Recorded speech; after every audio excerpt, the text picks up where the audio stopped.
The 12 Labors of Hercules, an epic narrative. In an era steeped in myth and legend, where gods and mortals lived in a world entwined with magic and mystery, stood the figure of Hercules, a hero of unparalleled strength and courage. His tale, particularly the saga of his 12 labors, has been recounted through the ages as a testament to human endurance, resilience, and the quest for redemption. The birth and early life of Hercules. Hercules, known as Heracles in Greek mythology, was the son of Zeus, the ruler of the Olympian gods, and Alcmene, a mortal woman. His very birth was marked by the wrath of Hera, Zeus's wife, who, enraged by her husband's infidelity, sought to destroy Hercules. She sent 2 serpents to kill him as a baby, but Hercules, displaying his godlike strength, strangled the serpents with his bare hands. As Hercules grew, so did his strength and his troubles. Hera, in her relentless vendetta, struck Hercules with a temporary madness, causing him to commit a grave crime. Upon recovering, Hercules, stricken with guilt, sought the Oracle of Delphi for guidance. The oracle, influenced by Hera, commanded Hercules to serve King Eurystheus of Tiryns for 12 years, performing any task the king set before him. It was from this decree that the famous 12 labors of Hercules were born. The first labor, the Nemean lion. Hercules' first task was to slay the Nemean lion, a fearsome beast with skin so tough that no weapon could penetrate it. Hercules tracked the lion to its den in the Nemean forest. Realizing that his weapons were useless against the lion's impenetrable hide, Hercules used his immense strength to grapple with the beast, eventually strangling it to death. He then skinned the lion using its own claws and wore its hide as a cloak, making him invulnerable to mortal weapons. The second labor, the Lernaean Hydra. For his second labor, Hercules was tasked with killing the Hydra, a serpent-like creature with multiple heads. Each time a head was cut off, 2 more would grow in its place. With the help of his nephew, Iolaus, Hercules discovered a way to overcome this challenge. He would sever each head while Iolaus used a torch to cauterize the wounds, preventing the growth of new heads. Finally, Hercules cut off the immortal head, burying it under a large rock. The third labor, the Ceryneian hind. Hercules' third challenge was to capture the golden hind of Artemis, a deer with golden antlers and bronze hoofs. Hercules chased the hind for a year before he could safely capture it, careful not to harm the animal, sacred to the goddess Artemis.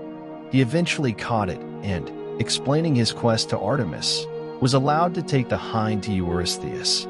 The fourth labor, the Erymanthian boar. The fourth labor required Hercules to capture the Erymanthian boar, a giant, ferocious creature. Hercules chased the boar through the thick snow of Mount Erymanthus, exhausting the animal. He then captured it and brought it back alive to Eurystheus, who was so terrified of the beast that he hid in a large storage jar. The fifth labor, the Augean stables. For his fifth labor, Hercules had to clean the Augean stables, which housed a vast number of cattle and had not been cleaned for years. Hercules accomplished this seemingly impossible task by rerouting the rivers Alpheus and Perneus to wash through the stables, completing the job in a single day. The sixth labor, the Stymphalian birds. Hercules' sixth task was to drive away the Stymphalian birds, dangerous creatures with beaks of bronze and metallic feathers they could launch at their victims. With the help of Athena, Hercules used a pair of bronze crotala clappers, given by Hephaestus to frighten the birds, dispersing them from the marshes of Stymphalia. The seventh labor, the Cretan bull. Tasked with capturing the Cretan bull, Hercules sailed to Crete, where he wrestled the bull to the ground and shipped it back to Eurystheus. The eighth labor, the Mares of Diomedes. The eighth labor required Hercules to capture the man-eating Mares of Diomedes, the king of Thrace. Hercules subdued the Mares by feeding Diomedes to them, and then drove the now docile horses back to Eurystheus. The ninth labor, the belt of Hippolyta.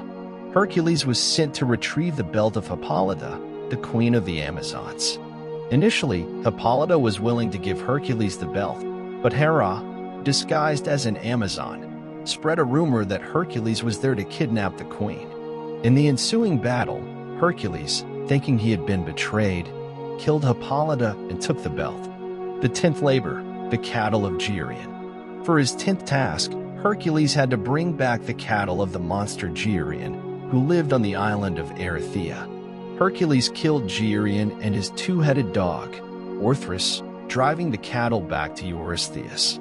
The 11th labor, the apples of the Hesperides. Hercules' 11th labor was to retrieve the golden apples from the garden of the Hesperides. After many adventures, including holding up the sky for Atlas, Hercules obtained the apples and returned them to Eurystheus. The 12th and final labor, Cerberus. The final labor was the most daunting, to capture Cerberus, the three-headed dog guarding the entrance to the underworld. With permission from Hades, Hercules subdued Cerberus with his bare hands and brought him to the surface, completing his final labor.